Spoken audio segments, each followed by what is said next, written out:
How has he managed the affairs of the country? How has he managed the economy? Are Kenyans happier? Are Kenyans in a better place than when he took over? How is the state of health? How is the state of education? How is the state of our economy, Trevor? If you are telling me that you're going to re-elect Ruto because he gave Baba a lift from the hotel to the venue of the AUC election, there's something very wrong with you.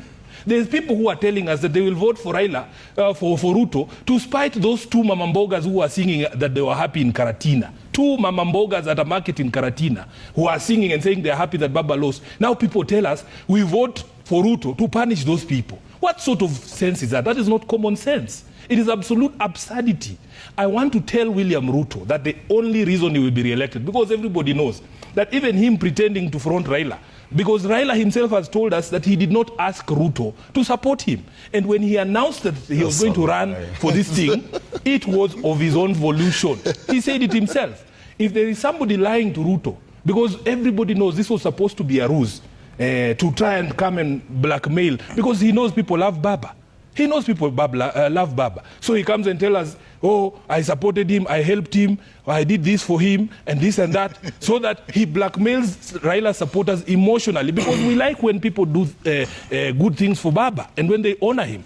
But what has he done for us as a people? The people who are going to vote in this particular election will be asking those questions. Let me finish by saying that Ekuru has made a prediction here that there will be a referendum. Ekuru doesn't know how Ruto fears the people.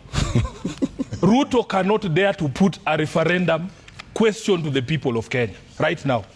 And in fact, I said yesterday, it is an insult to Raila Odinga to tell him that you can bring a constitutional amendment to put a seat for Raila Odinga. Raila Odinga fought for this constitution not because it was going to create a seat for him. He wanted us to live in dignity. He wanted us to live in a country where we are free. So you cannot tell us that you will bring a referendum.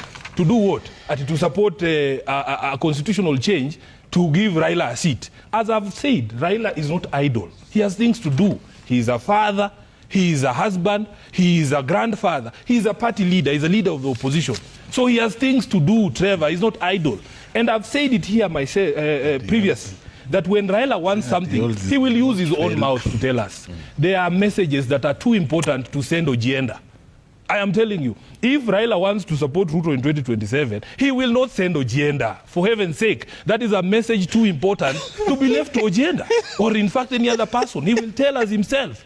And I am telling you, I will respect his decision. If he says he's going to support Ruto, I will respect that decision. But I am telling you, and I have said it, I will tell him, I've told him, that because as SG of ODM, I have a global view of the country. I get calls from Tana River. This guy does not know. If you ask him to tell me the chairperson of ODM in Tana River, Oscar Kaseme speaks to me and he tells me in Tana River, people are saying, even if you support Ruto, you will fail.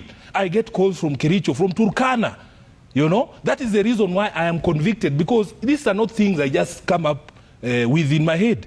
I have a global view of the country. I have networks across the country. Okay. People tell me, I call my chairperson in Nyandarua and I ask him, were those two people who are singing in Karatina, do they reflect the view of the people in Nyandarua? And he says no. Okay. So Tom Ojienda oscillates between Muhoroni and Kondele. I have a global view of the country. He doesn't speak to the people in Kwale. Okay. So when I say these things, I know my sources, Trevor. All right. We want to make it very clear. Trevor, he said, no, there's something he said. There's something he said finally here, that Edwin Sifuna will support Ruto. Yes. In that booth, I want you to bring your cameras on the day of the election. Yes. Personally, there is no way I can support Ruto. There is no way.